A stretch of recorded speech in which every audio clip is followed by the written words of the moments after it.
Hello YouTube, and today we're looking at some different jobs in one property. So this first one, we are changing this basin tap mixer for this Bristan Mios, not really sure, but we're changing it for that. So this is the pipework underneath at the moment. I've got two isolation valves there, luckily enough, and it goes up onto these flexies and into the standard mounting bracket, so it's got to undo that and change it out. If you want to know how to change basin taps, then there's over 190 videos on the channel, and look for how to change a basin tap. But for this, we're going to use the narrowed Tapex kit. As you can see, that was rusted in, so it just spun straight out of the tap. It didn't even spin down the thread, it was that rusted in. So with that then removed, I can now clean up this area here where the old tap has been. So I'd like to give that a good clean before putting it back, because that's what I'd want in my house. So that is what I will do here. I will clean that up with some tissue and a bit of water and make that look all shiny.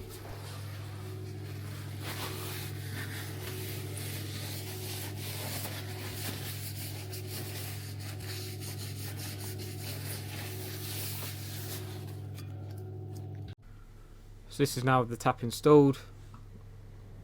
With it all done, just got to turn on the isolation valves underneath.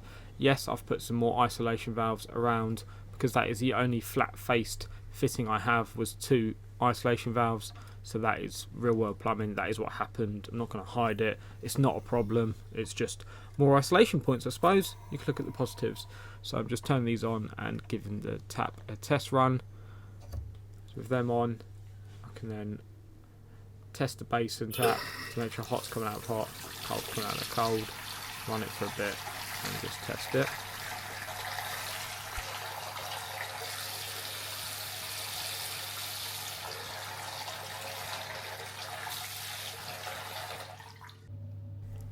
Also on this job, there was this leaking radiator valve.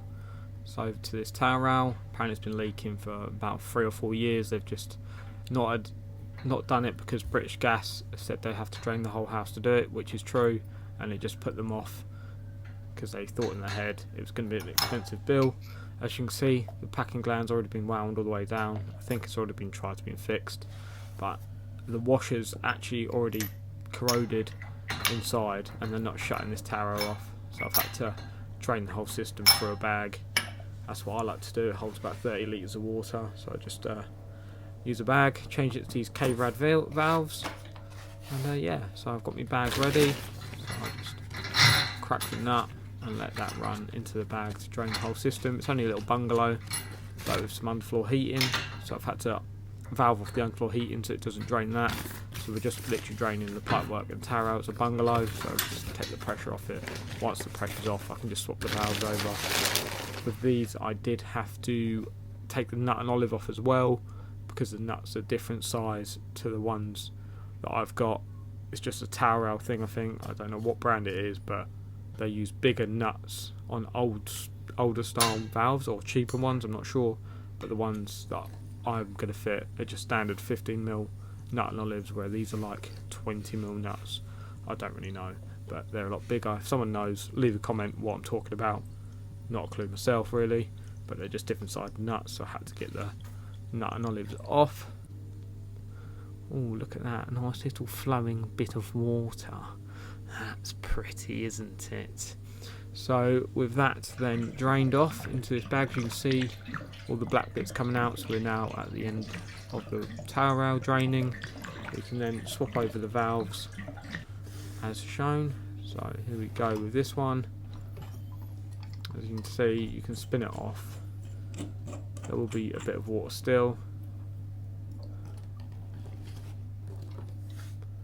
but the nuts and olives, so I try to go straight on, but the nut is just too big, so that means I've had to get my grips and try and wind the olive off. Because it's chrome, it's quite a smooth surface, so, and luckily this person didn't squeeze it too hard, so I managed to get it off quite easily.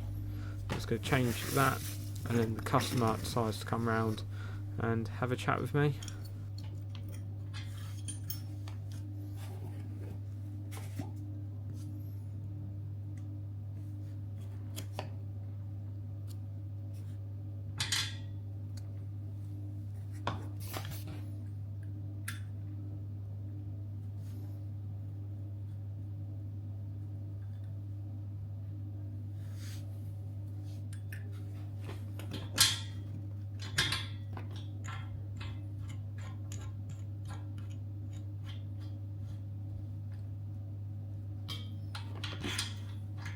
How are you doing there?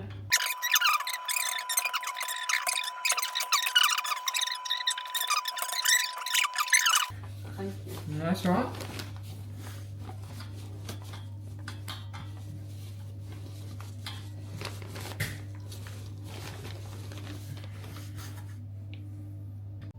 So this is the finished article. 2 new valves on, not leaking, and they turn nice and freely and are not leaking.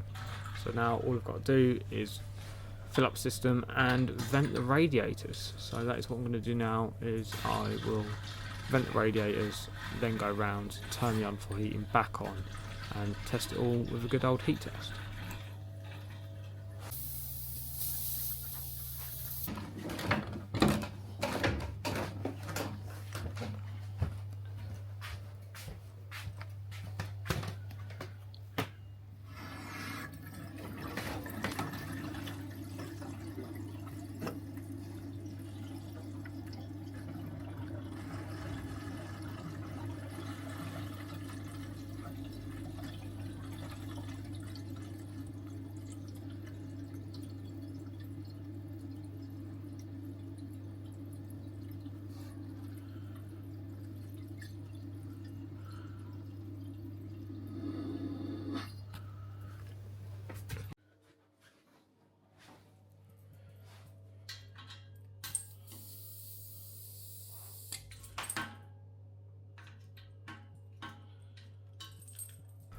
So that is this job all done. If these videos are interesting to you, then please subscribe to the channel.